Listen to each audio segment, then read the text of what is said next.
Estas cosas un poco yo voy a tratar de mostrar, muy poquitos con lo que hay, o sea, no hace falta ir muy en profundidad. Nosotros, hay muchos libros que hablan del diseño. Nosotros tenemos que saber qué potencialidades tiene y nada más, o sea, y ver que muchos de los equipos medianos respecto a los RIS es lo que hay, ¿sí? O sea, y no quiere decir que el SIG sea malo, y no quiere decir que el SIG se dejó de usar. Lo que hay mejoras, mejoras al SIG y mejoras al RIS. ¿Por qué? Porque ahora hay mucho recurso periférico al procesador, mucho canal veloz, mucho administrador de comunicaciones, ¿sí? Mucho backplane activo. Y también hay mucho conocimiento histórico de cómo se comportan los programas, se tiene un conocimiento de cómo construir las nuevas aplicaciones. ¿Sí? Todos estos modelitos que hacemos en los primeros años de programación son eso, nada más, ir ablandando el marote como para entender la lógica. Pero la forma de programar, si bien van a seguir existiendo los cortes de control, es muy distinta. Voy a impactar contra algo que se llama base de datos, voy a golpear contra algo que es base de datos de una aplicación linda. Y por ser linda, consume los recursos de ser lindo. Más de una vez le he dicho, ser lindo lleva tiempo. Bueno, ser lindo en las aplicaciones también lleva y consume recursos. Y el motor de base de datos hará en un background, ¿sí? Algo que yo no veo, en un backend sería mejor, ¿no? Background es correr detrás y esto es detrás de todo. El backend será un servidor informático con mucha capacidad de recursos y mi aplicación linda a lo mejor consume pocos recursos. Entonces, esa arquitectura cliente-servidor ampliamente utilizada ha enseñado a muchos cómo también pensar las aplicaciones y ha generado también un potencial foco a prestar atención, ¿no? O sea, yo genero una aplicación en un entry point, que puede ser una tablet, puede ser un celular, puede ser una notebook, una netbook, una PC de escritorio, y tengo un backend, Dios sabe dónde, que me va a resolver esas operaciones que quiero hacer, ¿sí? Consulta de saldo, ¿sí? Home banking, ¿no? Con lo cual, muchos clientitos van a impactar sobre esa base de datos y por ser mucho puede ser uno que es trucho también. Entonces, del lado del backend van a surgir nuevos, no sé si son problemas, sino nuevas situaciones a resolver. La autenticación, ¿sí? Voy a empezar a dotarlo de herramientas para protegerse. Y si yo quiero conectarme desde un móvil sobre algo remoto, hay un nuevo jugador. ¿Cuál es? Entonces armado.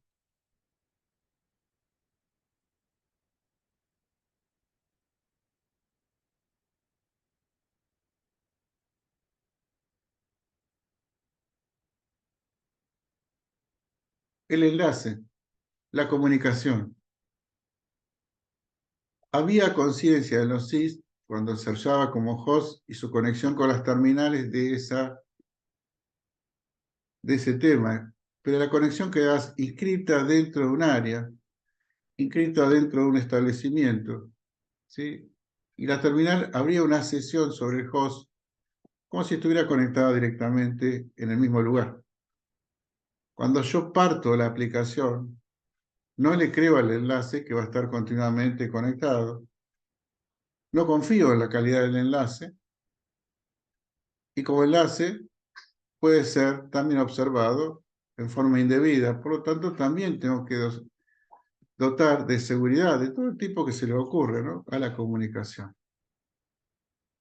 Entonces, en todo hay evolución, ¿no? Vamos aprendiendo en base a los comportamientos de las personas y en base a eso aprendemos o analizamos los programas que producen, y se va quedando, se va decantando, no, no sé si la palabra es decantar es pasar por un canto, ¿no? Se va quedando, se va sedimentando, sería la palabra, aunque se usa mucho lo otro, pero está mal usar. Se va quedando con lo que más frecuentemente se utiliza. Y las arquitecturas cliente-servidor son las que mayoritariamente se utilizan en la actualidad. Sin embargo, las arquitecturas se ponen a servicio de las aplicaciones y también hay áreas que usan SYS, hay áreas que usan RIS, pero todo eso que era tan puro, tan de una forma o de la otra, se empieza a hibridar, se empiezan a tomar ventajas de ambas arquitecturas. Obviamente hay arquitecturas que son puro RIS, ¿sí? Y hay otras que son puro SYS, pero son las menos. ¿Por qué? Porque las dos aportan cosas que están buenas, ¿no? Tener un set de instrucciones donde la instrucción en sí hace muchas cosas, me permite en pocas instrucciones, puesta en una RAM, ocupar poco lugar y hacer una tarea. Mientras que el otro, ¿sí? Que para hacer lo mismo gasta más instrucciones en el sentido de que tiene que ser más de una, pero su set de instrucciones es más reducido, con lo cual puede buscarlas rápidamente, y en vez de tener un comportamiento de ir, chequear si está, y levantar esa colección de microtareas, la puede implementar en forma cableada, esté frente a un jugador súper veloz, no solo porque busca en pocos lugares y se vuelve rápido, sino que puede cablearse y puede tener un comportamiento reactivo. Entra el estímulo, sale la respuesta.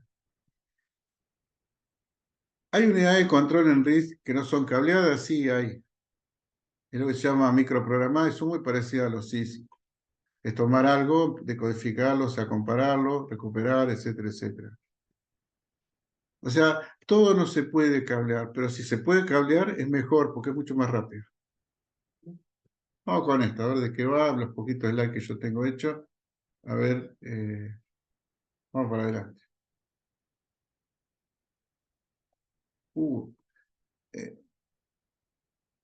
Bien, acá va a contar, ¿no? Desde el 75, como en los slides anteriores, muchas de estas cosas están tomadas de los libros o de lugares de internet y uno le quiere creer, yo qué sé si están así, si yo no estuve en esa presente. Sí vi la evolución, sí. O sea, yo soy consciente a partir de los años 85 cómo se fue cambiando el mundo de la computadora, porque yo ya estaba bastante grandecito y estaba bastante cerca a todo ese mundo y por curiosidad también iba aprendiendo, ¿no? Pero lo que pasaba en el 75 no lo sé, sé que hay un registro de las IBM, los IBM son SYS en los mainframes y también son gente que tiene mucho dinero puesto en el desarrollo de nuevas arquitecturas, o sea, no es que esta mega empresa se enamora de lo suyo y no avanza, ¿no? Si no se realimenta un sistema, se muere, ¿no? Entonces, sí, en las universidades, y esta gente no sé qué va a hacer cuando se muera, ¿no? De la mano de Heinz y Patterson, son dos profes, ¿no? Ya están grandes, ¿no? No son viejos, son grandes nada más. Empiezan a pensar si se puede hacer un procesador con menos instrucciones. De hecho, lo último que ellos van a patentar, que es RISC-V, como un estándar para todos, ¿sí? Tomando un set de instrucciones estándar mínimo que es útil para construir compiladores, para construir, digamos, programas, y su libro se encuentra disponible en castellano gratis. En inglés, pago. ¿Sí? Tratando que la gente lo adopte. Si bien es un estándar, pero hasta que la gente no lo toma como propio, no avanza. RISC-V nace con una intencionalidad de las arquitecturas dinámicas o blandas, en el cual voy a fabricarme una unidad de control con un chip de la familia FPGA. Y puedo tener algo que ya pensaron otros disponible gratis, que es qué instrucciones debería tener un chip para llamarse procesador. ¿Sí?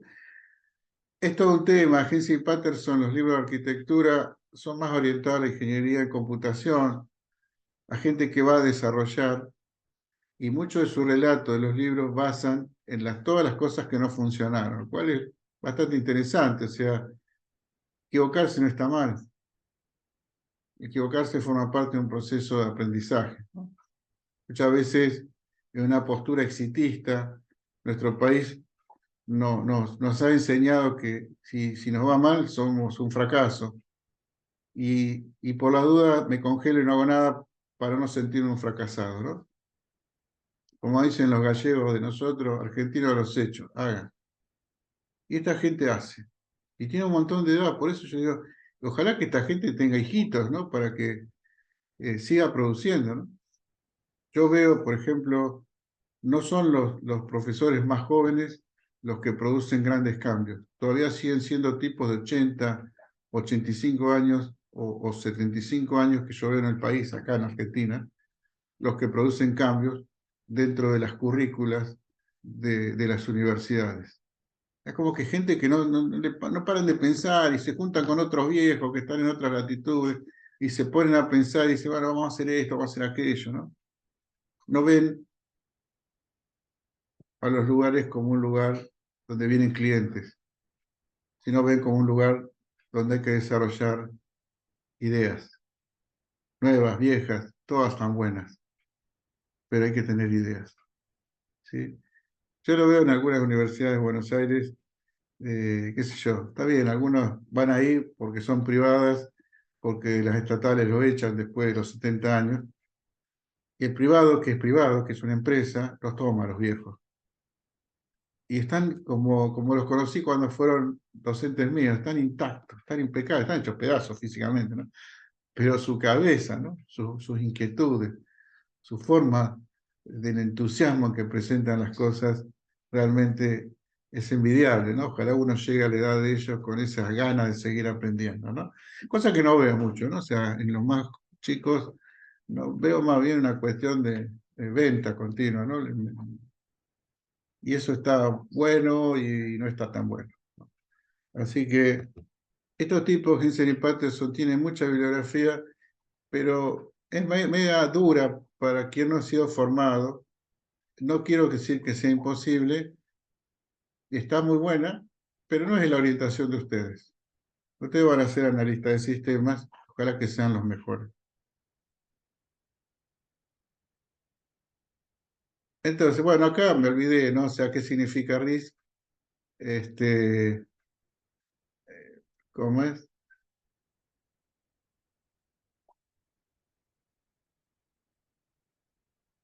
Por las dudas. Lo convertí a Racker en coanfitrión, ¿no? Entonces, es un set de instrucciones de computadora reducido, a diferencia del otro, que es un set de instrucciones de computadora complejo. Pero bueno, RISC no son los únicos, hay otros, ¿no? Más desconocidos, ¿no? Nada, entonces lo que hay que ver, bueno, un poco lo que relataba hoy, ¿no? Cómo es la evolución, qué es lo que pide cada persona que va a programar, cuánto se usan los programas, qué parte sirve, qué parte no sirve. O sea, para uno como programador todo sirve. Para uno que ve al programa como un consumidor de recursos, a lo mejor no todo el programa sirve. Entonces dice, después de analizar cómo se realiza la ejecución de las instrucciones del procesador, considerando que cada instrucción por separado y también mediante estudio estadístico, bla, bla, bla, de cómo se ejecutan los programas, hay conclusiones, ¿sí? Que van a permitir, ¿sí?, que se pueda mejorar la relación costo-rendimiento ofreciendo un set de instrucciones simples y luego incrementar la complejidad de las instrucciones y por lo tanto la idea del procesador en cuanto a costo. ¿Sí? Bien. Acá es un poco lo que yo ya me anticipé, ¿no? Al comienzo la memoria RAM era un recurso muy costoso, dando como resultado, costoso en el sentido que no se podía lograr grandes dimensiones y también de dinero, ¿no? La idea de mejorar la arquitectura era la que permitía minimizar los programas en términos de memoria ocupada. Otros factores que también se utilizaban para medir la calidad de una arquitectura era el número de bits por instrucción. Además de la cantidad de bits de instrucciones y datos se alimentaban durante la ejecución. Bueno, vamos. Este es un cuadrito un poco bastante usado en todos los libros, ¿no? Memoria costosa, minimizar la cantidad de instrucciones de un programa en memoria. La microprogramación facilita la construcción de las funciones más complejas. Lenguaje de máquina más potente y más complejo, lo que yo les decía, llegó a ser pseudo-natural, como el que ustedes usan en los trabajos prácticos, ¿sí? Los programas constan de menos instrucciones, ocupan menos tiempo de acceso a memoria. Si el acceso a memoria resulta ser a través de un canal compartido, a veces la latencia no está por la velocidad mía o la velocidad de respuesta a la memoria, sino que puede estar el canal ocupado, como ya dijimos, ¿no? Entonces, primero que tampoco se puede estimar cuánto va a demorar porque son eventos que no están dentro de los jugadores que se quieren comunicar, memoria y procesador. Por eso dice menos tiempo de acceso a memoria porque tengo menos instrucciones. Y bueno, esto que dice se acorta la distancia con un lenguaje de alto nivel, es que son menos pseudonaturales y por lo tanto es más fácil construir un compilador.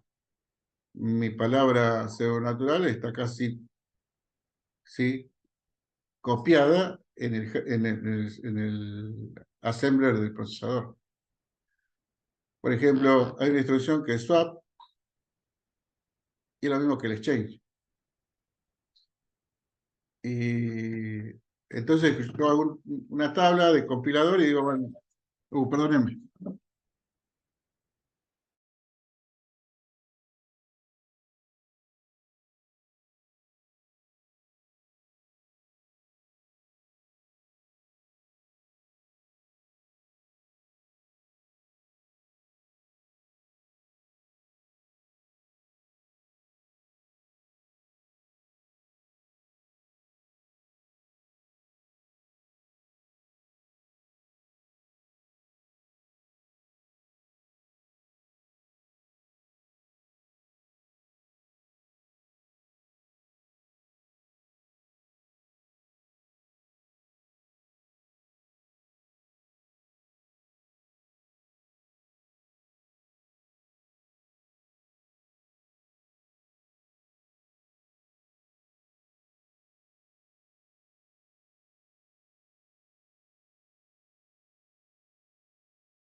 Bueno, ya volví.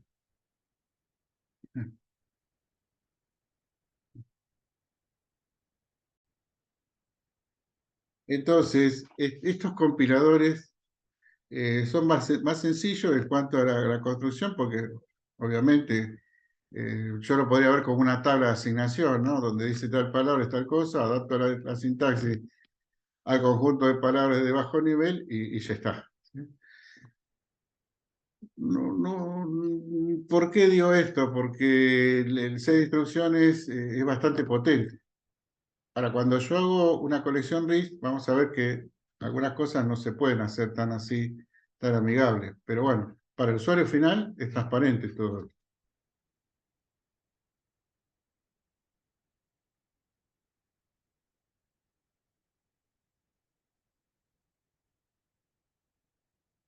Bien, dice, debido a la introducción de la microprogramación que permitió que los complejos circuitos lógicos de la unidad de control se reemplazara por una memoria, con un microprograma. Se volvió más barato sustituir funciones que antes se realizaban mediante una serie de instrucciones, por instrucciones más complejas que entendían ejecutar el microprograma. Está bien. A usted no le dice demasiado, ¿no? Pero yo tengo algo que se parece a una máquina de estado en el cual el estímulo genera preguntas y las preguntas van a buscar los recursos se interpretan y luego dan salida, ¿no? Todo eso, si bien es muy inteligente, el ser inteligente paga un costo siempre, ¿no? ¿Cuál es?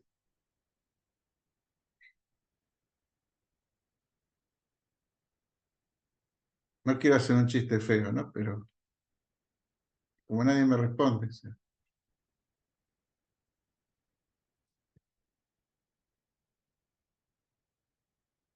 Tiempo y energía, ¿sí? O sea, no es solamente, o sea, fíjense, cuando ustedes estudian mucho, mucho, mucho, mucho, mucho, y se presenta una evaluación, se genera un montón de dudas. Casi igual cuando no saben nada, se les queda un montón de dudas, ¿no? Es loco, ¿no? O sea, pero sí, digamos, en términos de silicio, genera tiempo, o sea, pérdida de tiempo. No es que pierde tiempo porque está ocioso, sino implica una demora en el tiempo hacerlo, y está bueno, pero hacerlo consume energía, más energía que si fuera distinto el proceso de interpretar las instrucciones. Al tener un programa usuario menos instrucciones se consiguen dos cosas: menos espacio de memoria y menos instrucciones que alimentar desde la lenta memoria. O sea, marca, si en esa historia de los procesadores que eran lentas también. Y también, bueno, canal compartido. Entonces, al tener menos, yo reduzco menos los accesos a memoria y el resto del procesamiento lo hago internamente. Nada, y a medida que se van aumentando, ¿sí?, más código en ese set, el tamaño del programa interno va creciendo. O sea, los chips en un momento llegaron a ser bastante grandes, ¿sí? Yo recuerdo, por ejemplo, no de los equipos grandes, que en general no se pueden tocar mucho porque vienen con sus garantías, vienen con un montón de cosas y sus técnicos asociados, sino en la máquina de escritorio veía como un chip frío, se empezaba a crecer un poco, pero empezaba a calentar más el procesador principal, ¿no? Y llegó a tener un tamaño bastante grande con lo que se fue en la mano de Intel. No siempre hablo de las PC de escritorio, el Pentium Pro, que era un rectángulo bastante grande. Eh, el tipo de construcción llevaba a que se iba acrecentando, digamos, el tamaño en cuanto a espacio ocupado y también el calor que disipaba, ¿no? Eh, Siempre hacer, por eso le digo, hacer más tareas involucra más consumo de energía, más calor disipado. Otro argumento para implementar funciones complejas en microcódigo era que estas funciones acortaban la gran distancia semática, lo que decíamos, ¿no? Era un lenguaje pseudo-natural, y el lenguaje entre máquina y lenguaje de alto nivel que soportaban los compiladores. La sentencia del lenguaje de alto nivel se podía traducir a una única instrucción. Obviamente ese compilador es muy sencillo. De hecho, hace muchos, muchos años, cuando se hizo la carrera dentro de Luján, uno de mis compañeros, después lo van a tener, ¿no?, en la materia, si no lo tienen, al profe Mario Loris, hizo una suerte de compilador. Él manejaba bien un lenguaje y le hacía otro en castellano, ¿no? Un gauchito argentino. Y estaba muy bueno, de entre las cosas que hacíamos, ¿no? Como proyecto, nosotros empezando a cursar cuando se arma una carrera con rudimentos, con un montón a lo mejor de carencias. La universidad no tenía el equipamiento que tiene ahora, no tenía la infraestructura que tiene ahora. Y nos juntábamos, ¿no?, horas haciendo cosas para la carrera. Y me acuerdo siempre de eso, ¿no? La traducción, o sea, cómo las pensó él. Obviamente ese tipo de desarrollo artesanal no existe a nivel compiladores ya desde la década del 95 para esta parte.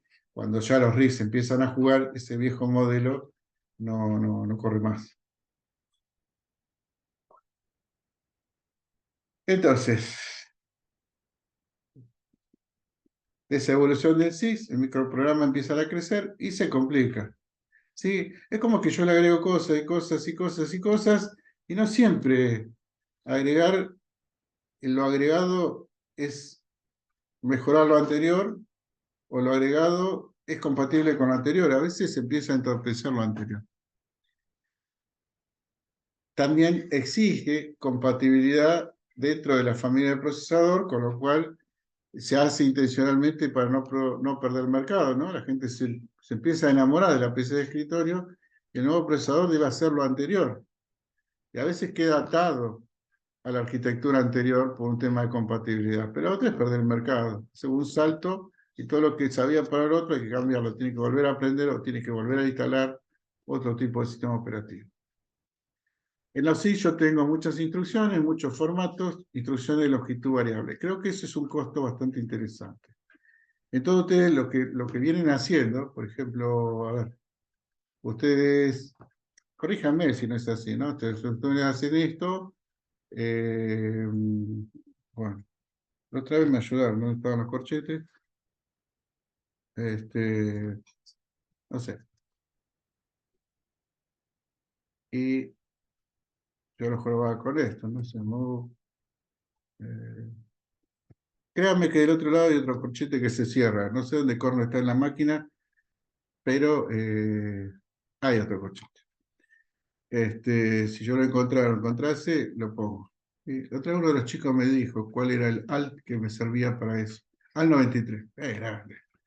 ¿Sí? Al 93. Bueno, al 93, y si no anda es culpa de él. Nada. Eh, no es que se equivocó él, ¿eh? Ahí está. Y ahí está. Bien, en estas dos instrucciones que la semana pasada yo los probaba a ver cuál activa, cuál no activa, la interrupción yo tengo en claro, ¿sí?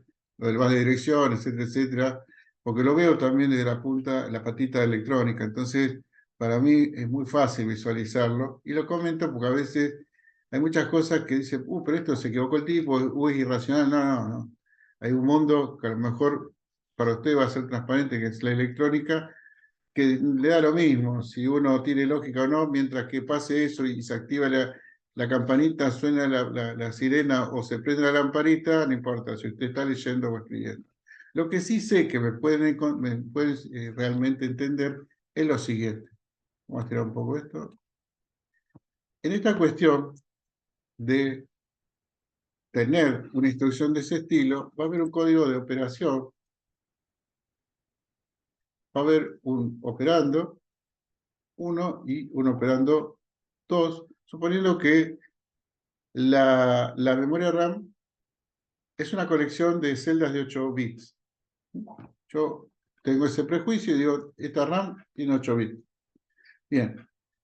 El código de operación me va a decir que yo quiero leer en un modo de direccionamiento directo, ¿sí? Es un modo de direccionamiento, es una forma de encontrar que conoce el procesador, en el cual lo que describo es la ubicación del dato que quiero leer. Bien. Si esto estuviera, supónganse que esto está en la posición, no sé, a ver, inventemos algo, 55H, yo voy y leo el primer byte y no sé, hasta que no lo decodifico, ¿sí? ¿Qué tengo que hacer? Por lo tanto, menos sé qué longitud tiene la instrucción que voy a cargar. Y mucho menos sé dónde está la siguiente instrucción. Y pero si usted dijo que IP contiene siempre la dirección de la próxima instrucción a ejecutarse. Sí, sí, pero cuando internamente en el registro de instrucción tengo toda la instrucción. Y justo esta instrucción está conformada de 3 pedazos. El código de operación, operando 1 y operando 2. Y de acuerdo a lo que dijimos, el código de operación será un número del set de instrucción que él reconoce. El operando 1 para este caso será 00 y el operando 2 será 10. ¿Se acuerdan de eso?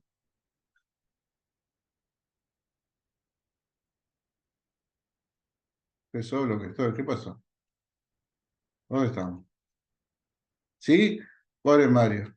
Eh, Él me dice, sí, vamos para adelante.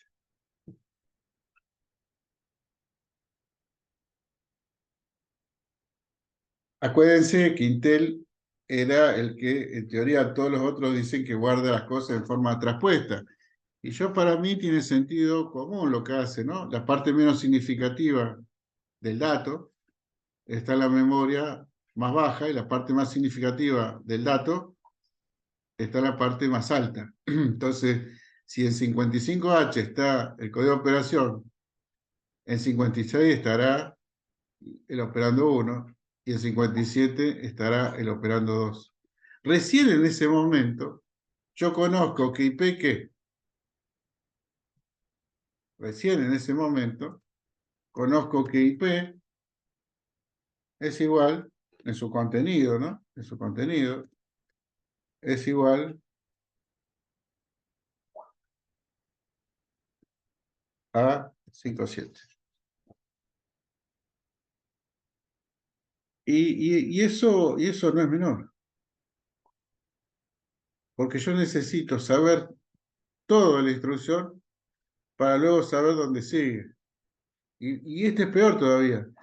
Este set de instrucción del Intel no distingue en una instrucción, como es el move, solita, si tiene que leer o si tiene que escribir. Depende qué son los operandos. ¿Sí? Depende de qué son los operandos. ¿Sí? Hay otras instrucciones en otros procesadores que tienen una diferencia cuando almacena, hace el storage, o cuando levantan algo, que el load, ¿sí? Toman algo,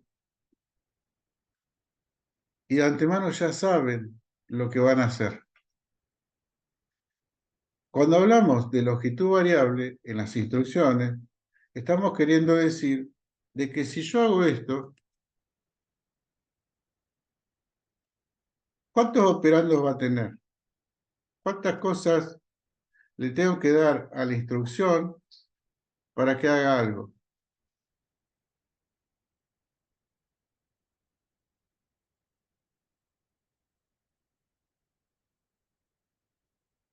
Claro, pero en este es un XOR de AX con AX. Ese código de operación existe. Hay un código de operación que dice hago un XOR de AX con AX. Entonces, ¿cuántos operandos más les tengo que entregar?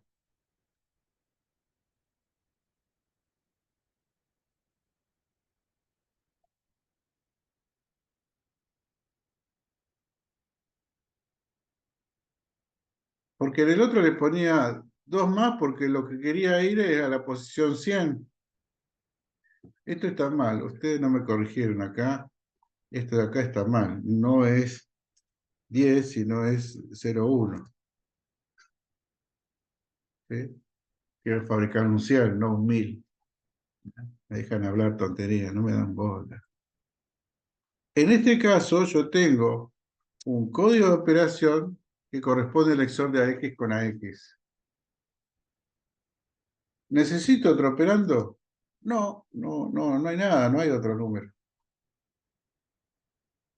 Y entonces IP, cuando cargué eso, este IP, cuando cargué todo eso, si eso estaba, no sé, vamos a poner cualquier cosa, ¿no? 66H, IP en ese momento es igual a 67H. A eso se refiere con instrucciones variables. A eso se refiere con representaciones variables de una instrucción. Nosotros habíamos visto la ventaja de tener cosas todas iguales, como era el IEEE 754. ¿Por qué?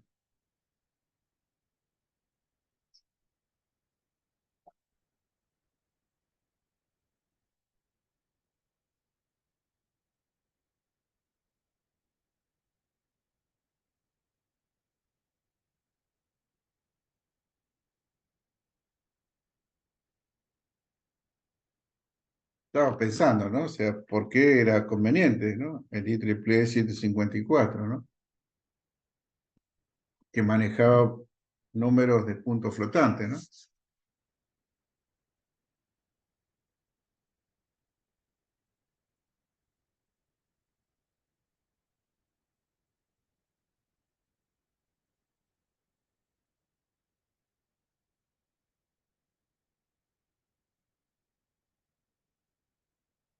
Y muchachos,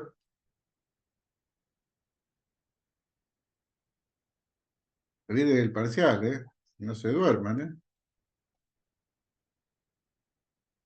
En su momento, cuando yo lo di ese tema, que después le hicimos todo un revival de esta cursada y repasamos, yo qué sé cuánto, toma nota, Raquel, ¿eh?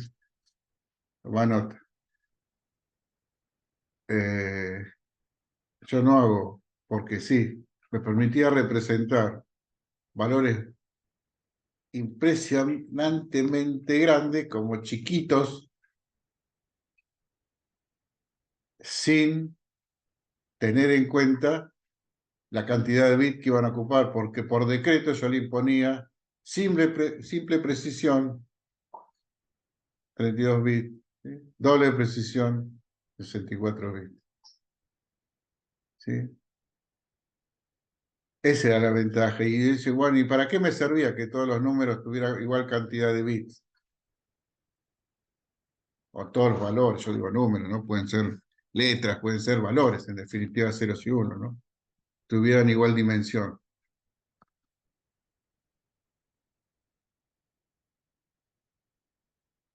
No, el estándar surge después. Si no hay beneficio, no se va a poner de moda, no lo van a tomar como estándar.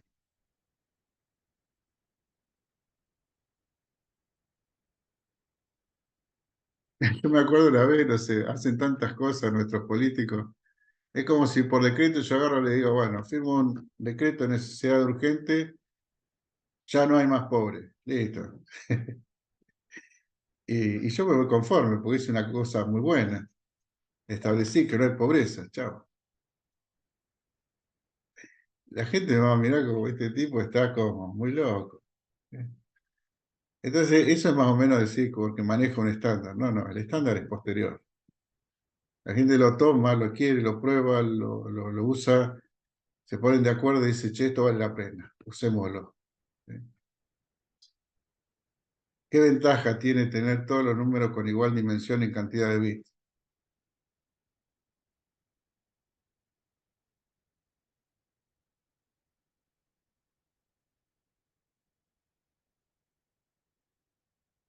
Para que se puedan operar, para que se puedan hacer operaciones más fáciles. Sí, yo cuando les hago operar IEEE en forma directa, dice, no, no quiere que nos vaya mal. Parece que no es tan fácil, ¿eh? Sí, eso es cierto, ocupa un espacio de memoria fijo. ¿Y qué ventaja trae eso? Los enteros también ocupan un espacio de memoria fijo, ¿no? O sea, no es que están cambiando, ¿no?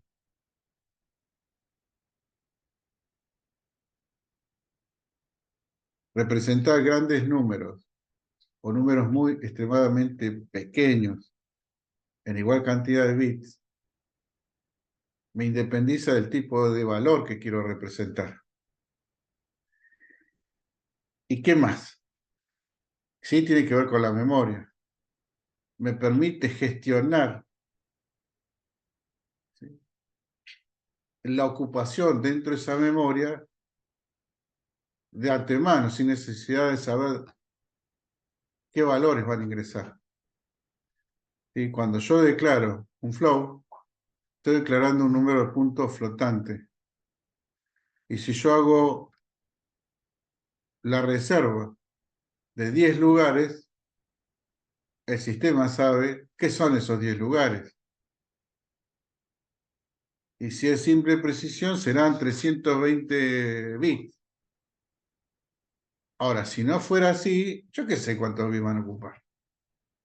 La gestión se vuelve distinta, se vuelve menos eficiente. ¿Se entendió?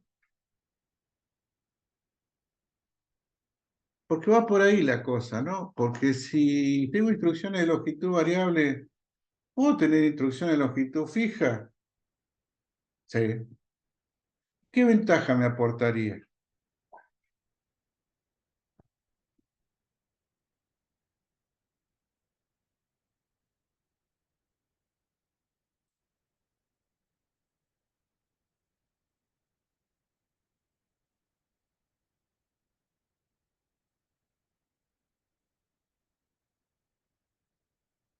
Sí, ¿qué más?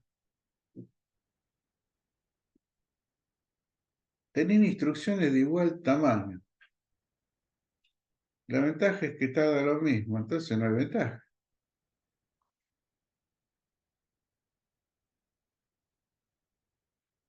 El caso del IEEE yo se lo di por el grado de ocupación, ¿sí? Es una ventaja saber que números grandes, números muy pequeños van a ocupar igual cantidad de bits y puedo gestionarlo mejor. En el caso de las instrucciones, que todas sean ya no de longitud variable, en donde me entero dónde está la siguiente, si todas son de igual longitud, supónganse que son todas de 32 bits, ya parándome en la primera, ya sé dónde está la segunda, y dónde está la tercera, dónde está la cuarta, dónde está la quinta, o dónde está la número 100 respecto de la primera. ¿Por qué? Porque todas tienen igual longitud, porque todas tienen igual tamaño en cantidad de bits.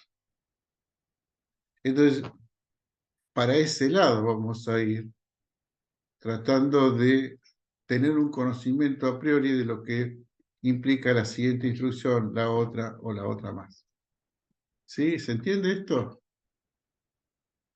Porque si no, no tiene sentido después ponerlo en un pipeline, que va a ser esa forma de ver segmentada la operación, si yo no tengo forma de saber dónde está la siguiente, hasta completar la primera. Entonces, ¿qué voy a ganarle tiempo si no? Y yo me puedo hacer unidades de procesamiento independientes, pero no le puedo sacar ventaja. Esa es la gran característica, ¿no? Reducir el tamaño de la instrucción implica menos lugar, puede hacerla cableada.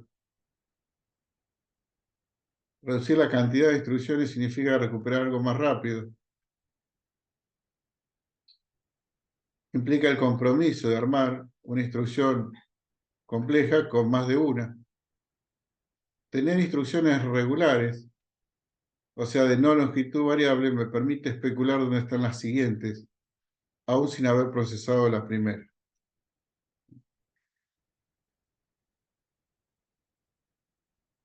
Entonces, por seguir, cuando decimos que se aumenta la cantidad de instrucciones, queda claro que es. Pero también el modo de direccionamiento, o sea, el modo de direccionamiento son las maneras diferentes por las cuales yo puedo lograr acceder a lo que estoy buscando. Sí, los modos, yo los acreciento. Un tema de sencillez para entenderlo o para manipular a los compiladores, no siempre fue algo que tuvo ventaja. O sea, yo a lo mejor de esos modos de direccionamientos que me voy a inventar, va a haber algunos que a veces lo uso. Y si yo estoy tratando de armar un nuevo modelo que sea eficiente haciendo lo mismo, ese evento raro, a lo mejor lo suprimo y me quedo con lo que frecuentemente estoy utilizando.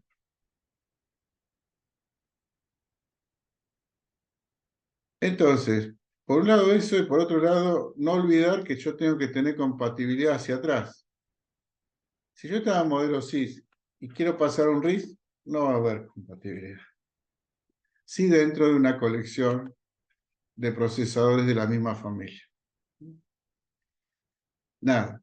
La búsqueda de un código más denso, con instrucciones más potentes, hizo necesario utilizar formato de instrucción de longitud variable. Se sigue refiriendo al SIS.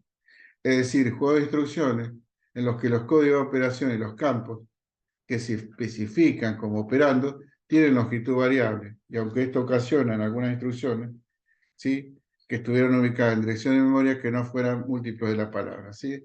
Eso ya más es el grado de ocupación, ¿no? De todas formas, ¿sí? Me está mostrando que esa longitud variable paga un costo. Yo no sé dónde termina y por lo tanto desconozco dónde está la siguiente. Solo hasta cuando tengo toda la instrucción, recién en ese momento conozco la siguiente.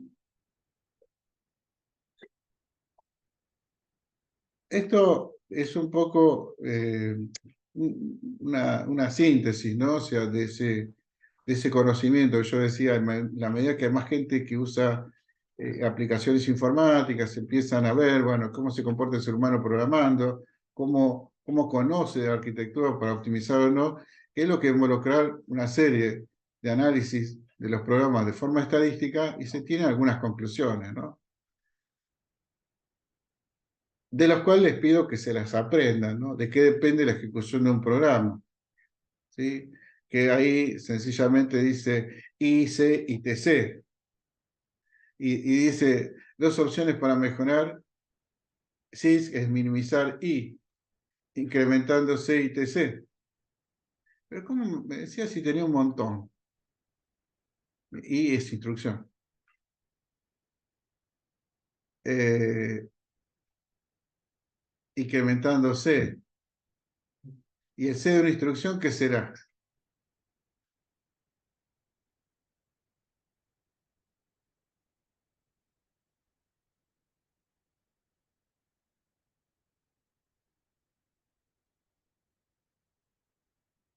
¿Ni idea? Estamos hablando de tiempo de ejecución de un programa. ¿Y qué va a ser?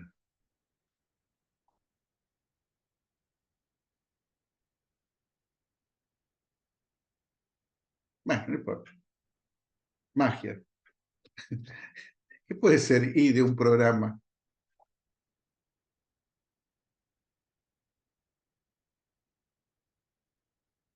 Ojo, lo que yo comento a veces lo tengo que manejar así, porque no tengo muchas herramientas. Esta es una estupidez que lo pueden leer en cualquier libro. ¿Sí? No sé.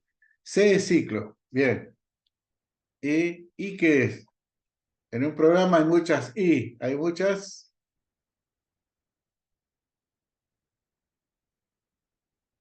instrucciones. ¿Sí? ¿Y TC qué será?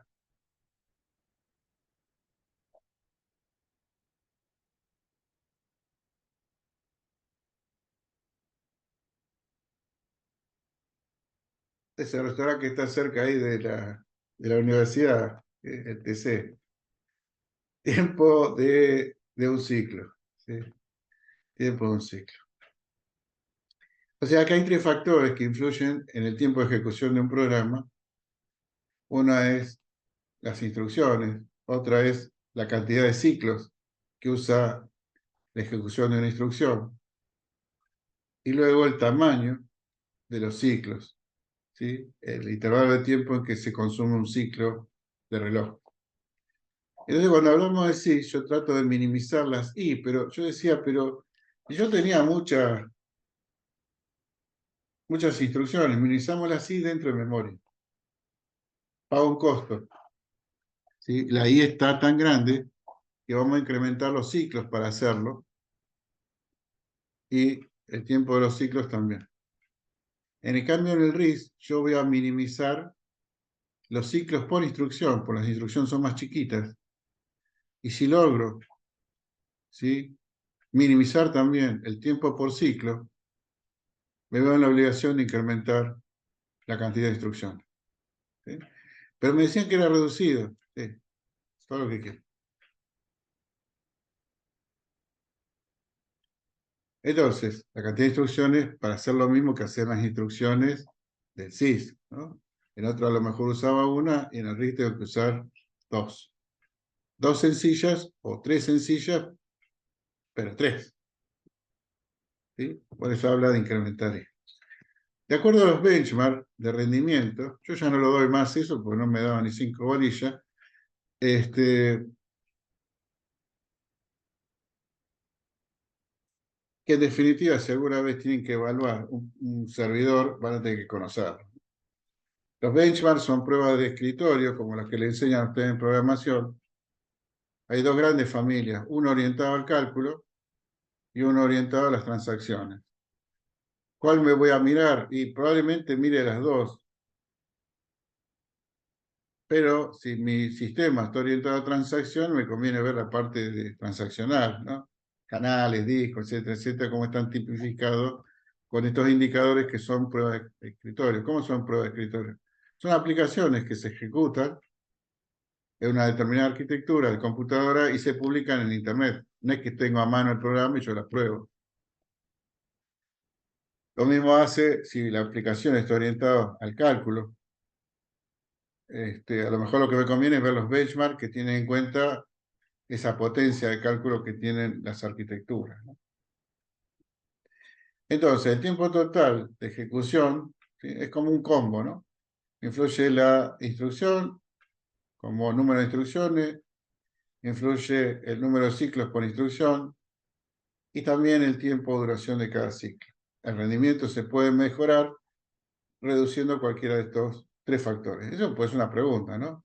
¿Cómo reduzco el rendimiento? No, perdón. ¿Cómo mejoro el rendimiento? Y usted me escribe, me hacen el dibujito y todo, y yo, 10. ¿Sí? O no me hacen nada, y yo, 2, chao, listo.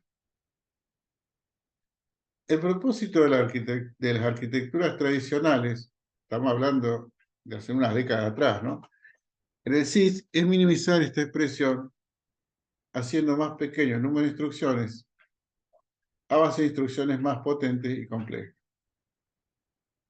Otros, ¿sí?, de esta, como es de la mano de Heinz y Patterson, piensan que es preferible reducir el número de ciclos por instrucción, mediante instrucciones más simples, pero aumentar el número de instrucciones por programa, ¿no? Estamos haciendo un programa que hace lo mismo. Dice, no es malo añadir instrucciones potentes, pero con algunas consideraciones. Tener en cuenta si el agregado mejora su relación del hardware y del software. Si mejora el rendimiento de algunas instrucciones, ¿sí?, implica complicar el hardware y por lo tanto, como decían hoy, hacerlo más lento. Entonces eso tampoco es deseable. Entonces, no es conveniente que una arquitectura inicie, ¿sí?, en forma, no, leí mal. No es un inconveniente, ¿no? Yo tengo un problema de dislexia, así que discúlpenme. No es un inconveniente que una arquitectura, a veces hasta se me cae la dentadura, se me como la lengua, ¿no?, inicie con un juego de instrucciones y luego las incremente, ¿no? Esto ya no ocurre, ¿eh? Como ya le dije, si hay libros escritos sobre esto, hay mucho conocimiento ya caminado, ¿no? Estamos contando una historia por la cual vamos a diseñar otro tipo de procesador, ¿no? Y el juego de instrucciones, ¿no?, para hacer eso se debe tener en cuenta si la mejora de rendimiento, lo que está ahí simplemente con un grafiquito, ¿no?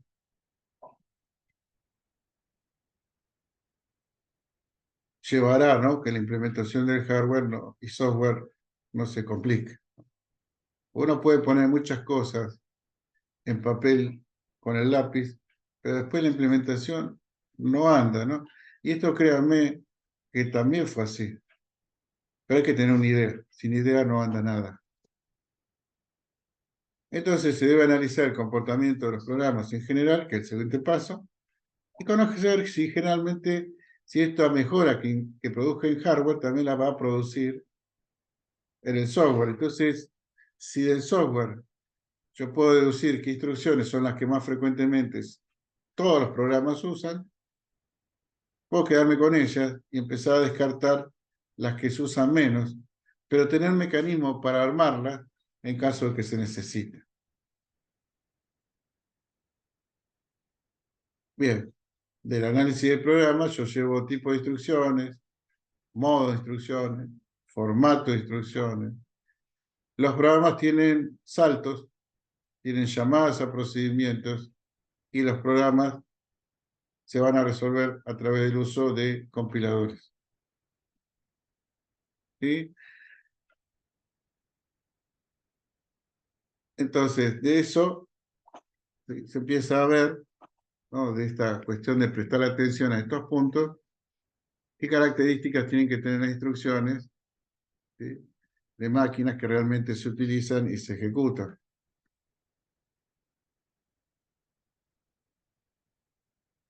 Nada, ¿qué es lo que te pone ahí, ¿no? Tipo de instrucción, modo de direccionamiento, formato de instrucción, bifurcación, llamada procedimiento, etcétera, etcétera. Acá hay un análisis bastante viejo, pero un análisis que me da una idea de lo que se hizo con el 68.000. ¿Sí? O sea, teníamos tipos, movimiento, copia, bifurcación, decremental, comparaciones, bla, bla, bla. Y se hace un análisis de tipo frecuencia en porcentaje, ¿no? Como también después, bueno, si esto se lo lleva, ¿no? A una distribución teórica, lo pasaremos a probabilidad y tenemos cierta una cuota de incertidumbre en todo lo que hacemos, pero mayoritariamente se analiza, se compara, se ejecutan, bla, bla, y se concluyen cosas. Es simplemente mostrarlo, ¿eh? Nada más que eso, ¿no? Entonces se dice, bueno, a lo mejor el suma y resta tiene los programas un 11%, multiplicación son menos, divisiones son menos, por eso no lo voy a descartar. Salto a su rutina de tal forma, retorno, ¿sí? Y después empiezo a ver de los que consumen mucho, ¿sí? Si puedo hacer cosas distintas. El movimiento parece ser una cosa bastante usada, la bifurcación también. Entonces, la tabla muestra la distribución dinámica de instrucciones, o sea, las que realmente se ejecutan, no las que figuran en los programas. Y en los programas se observa una relación 80-20, como muchas veces hemos hablado. El conjunto de los programas sería el 100% del programa, solo el 20% forma parte del núcleo duro que se ejecuta continuamente. Todo lo otro puede ser inicialización, ¿sí? Configuración, maquillaje, lo que sé, y los resultados. Si yo pudiera descartar, ¿sí? Gran parte de las instrucciones que forman parte de ese 80%, esas instrucciones no estaría perjudicando a ese programa. Tendría que darme maña como para hacer que con lo que me queda pueda hacer lo mismo que hacía antes. Y nada, entonces, viendo eso, se van a ver, digamos, qué tipo de operaciones, ¿sí? Se pueden descartar y cuáles no, porque realmente se utilizan como poco y nada, ¿sí? Y no van a influir en los resultados finales. Pero vuelvo a decirles, ¿no? Si yo me deshago de algo, no quiere decir que no lo deba hacer si lo necesito. Es más o menos como, yo voy a hacer una comparación media brutal, ¿no? Pero cuando ustedes veían el Carnot, y el Carnot era un camino a obtener una función, que lo aprendemos como un cantito, ¿no? Equivalente. Y por ser equivalente, me exigía que haga lo mismo, pero con una cantidad de variables reducida, con una cantidad de términos menores.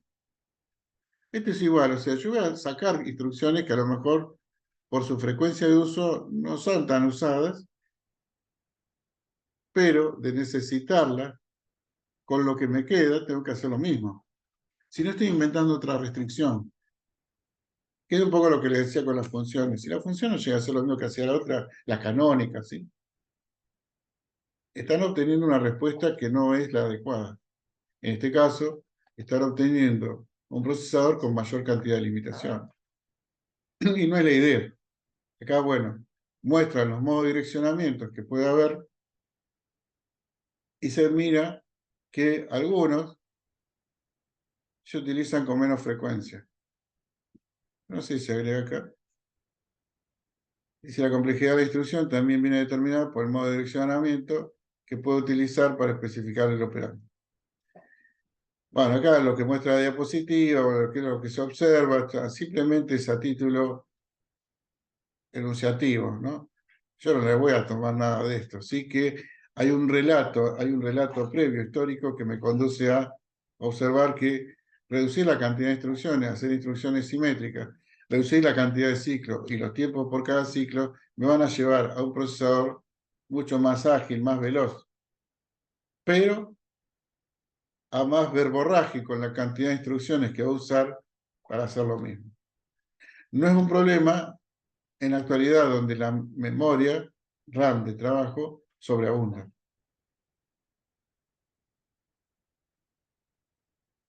Entonces, un direccionamiento se puede entender como, ¿sí?, complejo cuando se necesita más de un ciclo de reloj para calcular la dirección del operante, por requerir sumas, restas, alguna operación o la extracción de palabras adicionales, ¿no?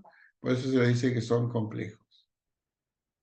Yo acá copié algunos de los que tiene el Intel, son los modos básicos, tiene más. Modo registro, el operando es el registro, chao. Ese XOR de X a X ya está todo. No hay un operando más. El modo inmediato, el operando es una constante, ¿sí? Move a L10. Lo que está a continuación es el dato. Modo directo es lo que puse yo entre corchetes. Hay una dirección determinada que está a continuación como operando. Modo indirecto, los registros contienen un valor que me indica dónde tengo que ir a buscar lo que necesito. Modos relativos, ¿sí?, puede darse sumando un desplazamiento a Bx o a Bp. Modo indexado cuando se utiliza SIDI. Modo indexado a base, combinando los dos anteriores, ¿sí? Yo puedo usar Bx, puedo usar esto, por ejemplo. Por acá. Move AL, y si tengo suerte, me acuerdo, al 93. Puedo hacer Bx más SI, tengo un base y un indexado. Esto es equivalente a hacer corchetes. Oh, eh, tac, no, me equivoqué.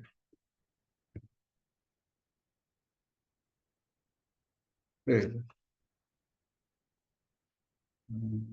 eh, Vamos a nuevo. Oh,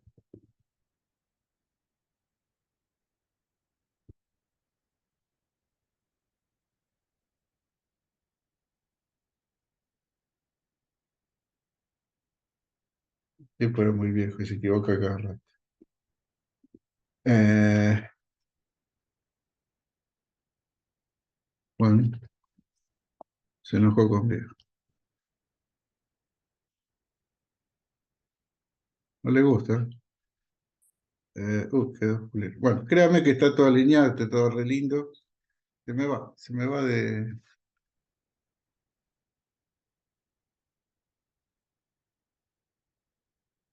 A ver si puedo enganchar.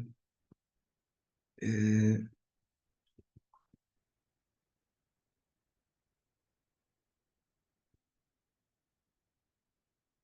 Esto que yo ponía, ¿no? Al move BX más SI es lo mismo que BX SI corchete, se puede ver como si fuera una matriz, o sea, se puede ver como un vector, o sea, el resultado es el mismo.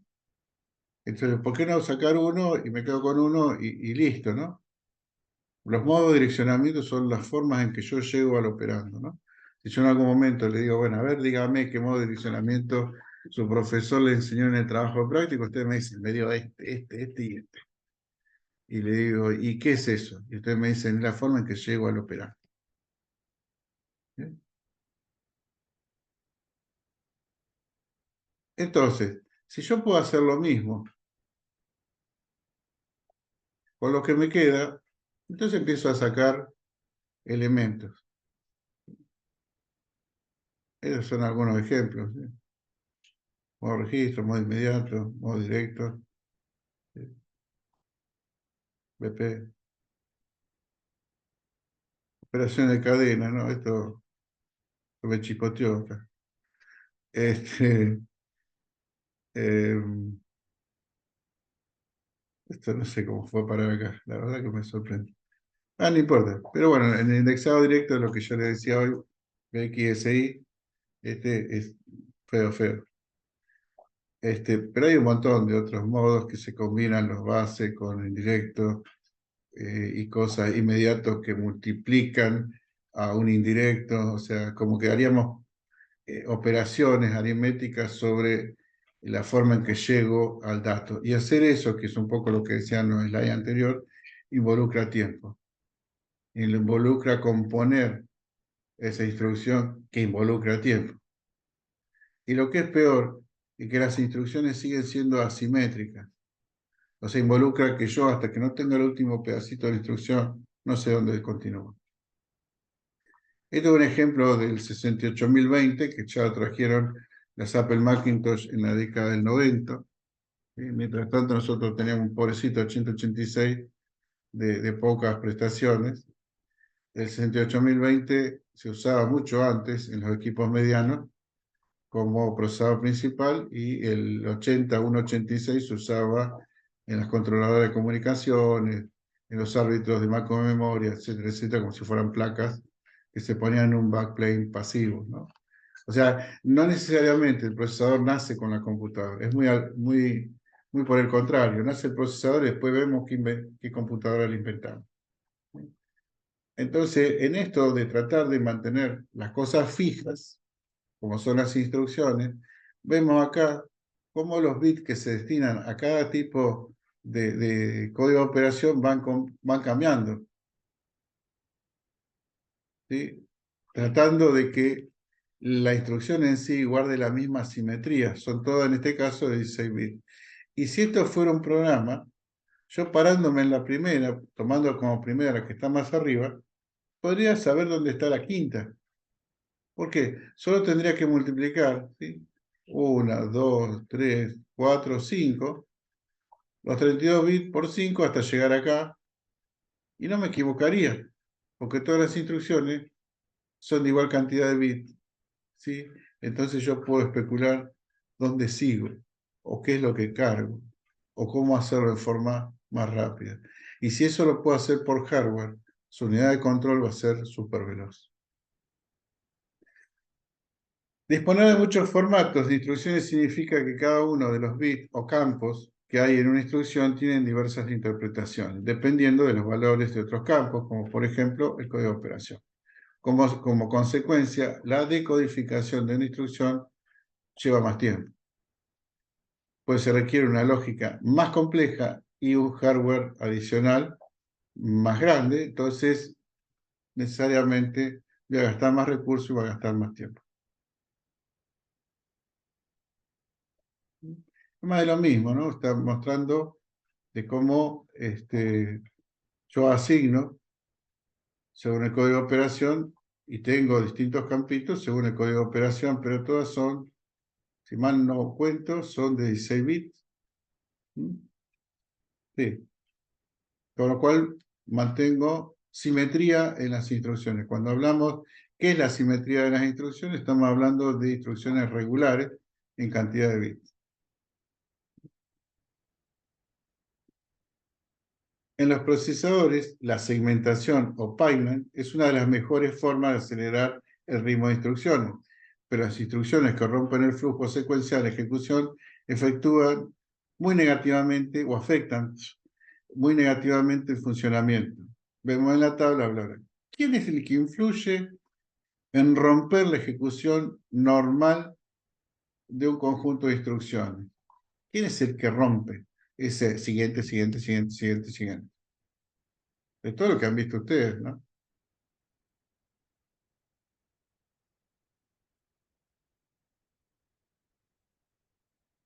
Las bifurcaciones, los saltos, los llamados a librería, los llamados a funciones, los llamados a procedimientos, los llamados a la subrutina. ¿Se pueden quitar? No, porque hace la esencia de la programación. Ahora, se tiene que tener en cuenta qué se hace frente a eso, ¿no? En ningún momento nosotros, hasta ahora, hablamos de un procesador donde la segmentación sea importante, ¿sí? ¿Qué quiero decir? Mi instrucción, de alguna forma, se va a poder dividir en operaciones a realizar dentro de ese hardware. Con la ventaja de que es regular, o sea que todas tienen igual cantidad de bits. Con la ventaja, cuando tengo un procesador que admite la segmentación, voy a tener como pequeños hardware especializados en hacer cada parte de esa instrucción. ¿De cuál? De todas. ¿Sí? De capturar el código, de interpretarlo, ¿sí? Y ver que necesito un operando, entonces va a tener la capacidad de ir a buscar a la memoria. Si necesito otro operando, capacidad de ir a la memoria. Y mientras tanto, el que estaba en el primer captura de código quedó libre y lo hace de forma paralela. ¿Es full paralelo? No, un procesador segmentado no es eso. ¿Hace cómo? Es el siguiente tema, ¿no?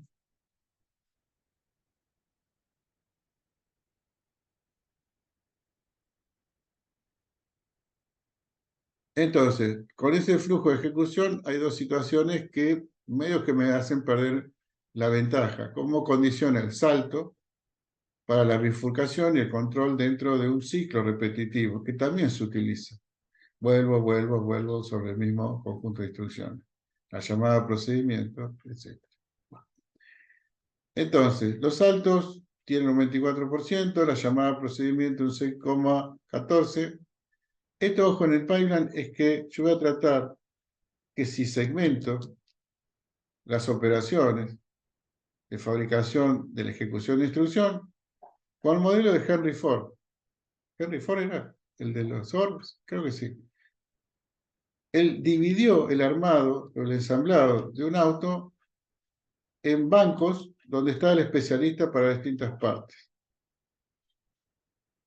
Si cada uno se convertía en un especialista, la parte que le correspondía lo lograba hacer a una velocidad mayor si tenía que hacer todo el proceso armado.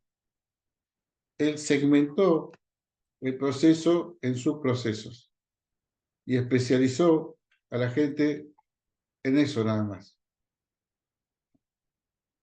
Eso es virtuoso si todo se mantiene continuamente trabajando. Pero si uno se atrasa, empieza a atrasar al resto de la línea. Por eso, si el procesador se lo empieza a ver de esa manera, como que va a ir haciendo pequeñas tareas de una misma instrucción, si una parte se atrasa, atrasa el resto de lo que quiero hacer a continuación. Por eso, por ahora, simplemente ojo en el pipeline.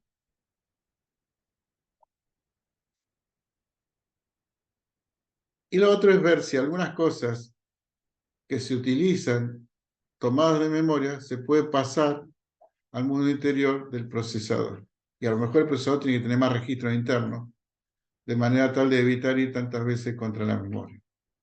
Porque acuérdense que acá, para hacer lo mismo, voy a gastar más instrucciones en memoria. Nada, cuando miro la tabla, bueno, las instrucciones en salto suponen un 24% de las que se ejecutan, el segundo tipo de instrucciones más ejecutadas, ¿no?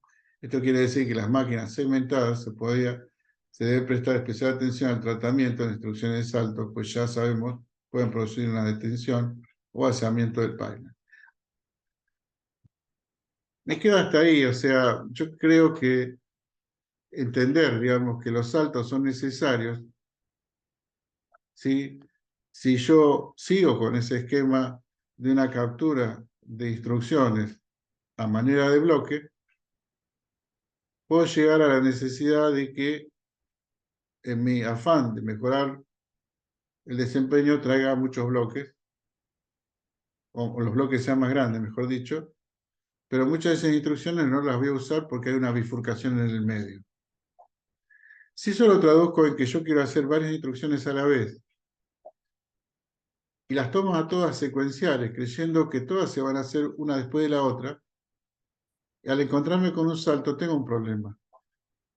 Porque ya empecé a preprocesar a las que vienen detrás, pero cuando se decodificó el salto, todo ese preprocesamiento se va a perder porque tengo que ir a otro lugar. Donde voy a hacer lo mismo, voy a capturar una colección de instrucciones y voy a tratar de ir procesando a partir de la primera, la siguiente, la siguiente y la siguiente en forma parcial. ¿Por qué? Primero porque conozco dónde están, porque todas las instrucciones son de igual tamaño.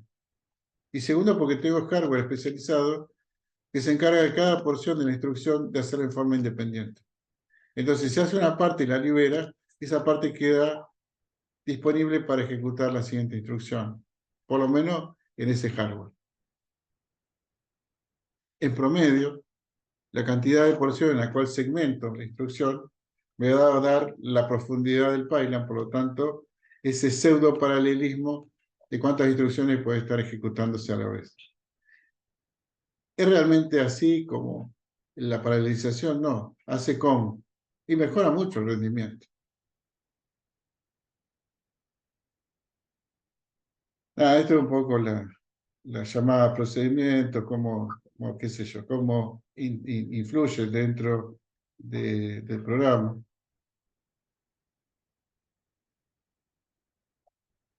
Y cómo influye también el manejo de la pila, generar su demora, etcétera, etcétera. Salto, ¿sí?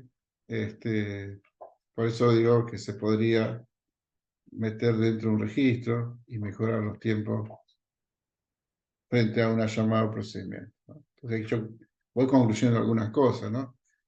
Los SIS a lo mejor eran muy grandes en unidad de control, los RIS tienen una unidad de control más chica, los SIS tienen más instrucciones, perdón, más instrucciones no, sí, tienen más instrucciones, pero las instrucciones son más complejas, los RIS tienen menos instrucciones, pero para hacer tareas complejas voy a gastar más instrucciones, que van a depositarse en memoria, ¿no?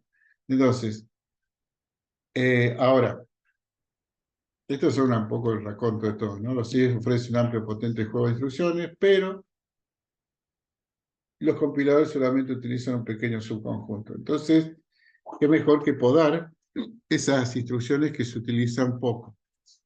Las instrucciones de alto nivel no se ajustan a los requisitos exactos del compilador, dice, ¿no?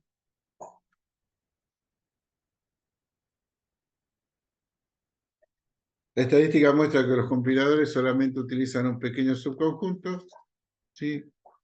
Eh, Nada, y porque muchas instrucciones se parecen sentencias de alto nivel, pero ligeramente diferentes entre sí, ¿no? Entonces, alejamos una y tratemos de que con lo que queda fabriquemos el resto que no vamos a tener.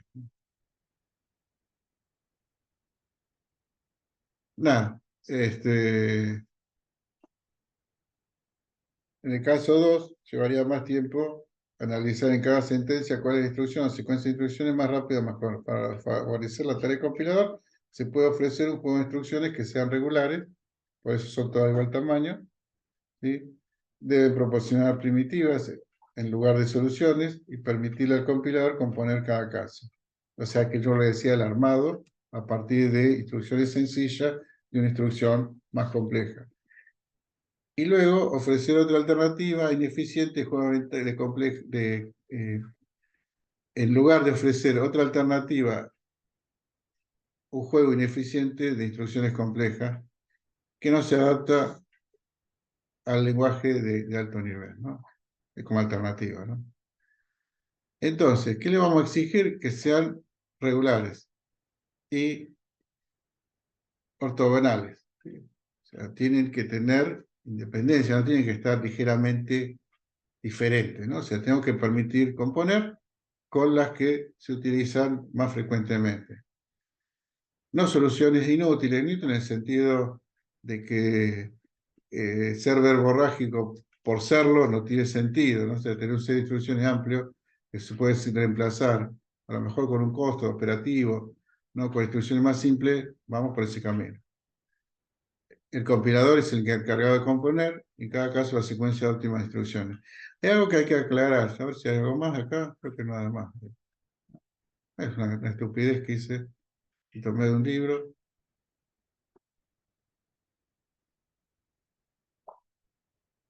Antes que se me vayan, a ver. ¿Me queda algo más? Sí, queda un montón más todavía. Pucha madre. Este, los compiladores empiezan a jugar un rol muy importante. Esto no es una mera tabla de traducción. Y pues a veces cuando hablamos de compilador, dice, bueno, el compilador traduce de código de alto nivel a bajo nivel, si tiene éxito. compilador hace una serie de tareas muy interesantes. De hecho, los libros de compilador casi no lo leen, están nuevos ahí en la biblioteca, pero tiene cosas muy interesantes, ¿sí? Cuando en el mundo actual hablamos de la inteligencia artificial,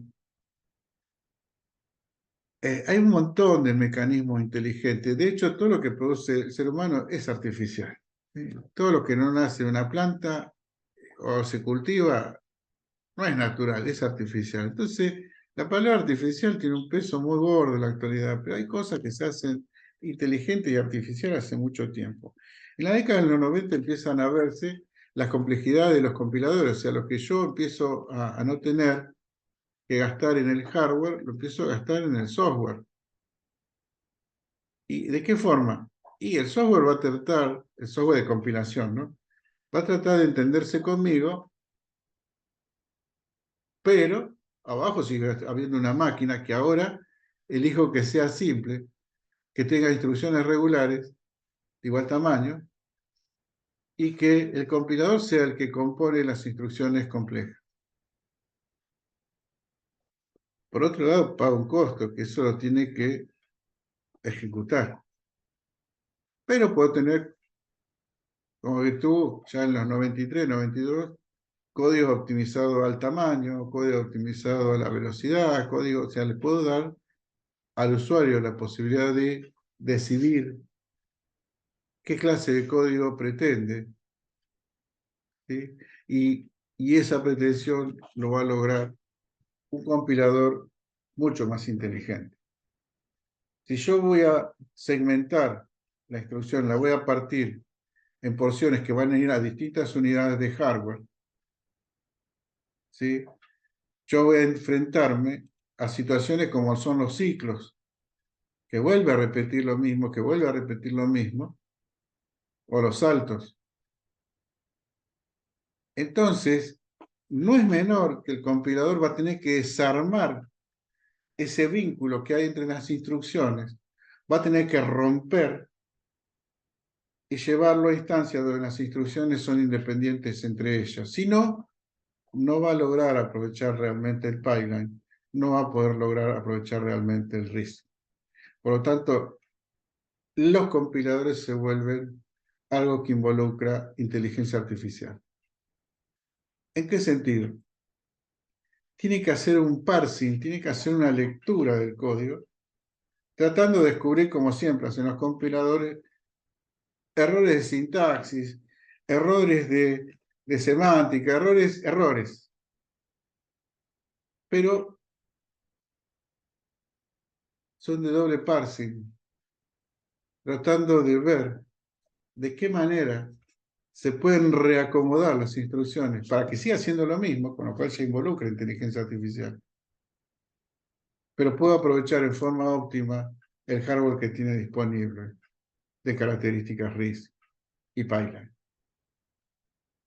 Por eso le digo, o sea, en el último momento de nuestra publicidad diaria decimos, inteligencia artificial, pero hace bastante que estamos jugando con inteligencia artificial. Lo que pasa es que la inteligencia artificial ya está madurando y entiende conceptos. Y lo último que saca ayer, por lo menos la difusión, ¿no? Es que produce conceptos nuevos.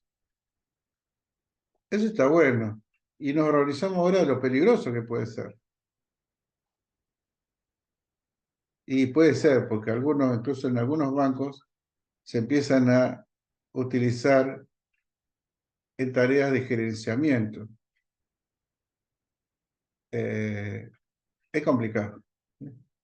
Entonces yo voy a tratar de terminar la semana que viene la parte de pipeline y estos pocos slides que quedan de cómo es el RIS. No mucho más, si me entendieron un poco la cuestión, va a seguir dando vuelta sobre el tema, ¿sí?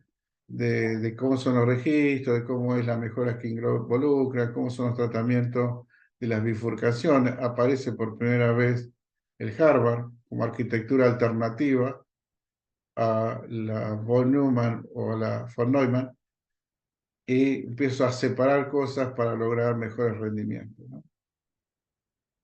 Nada.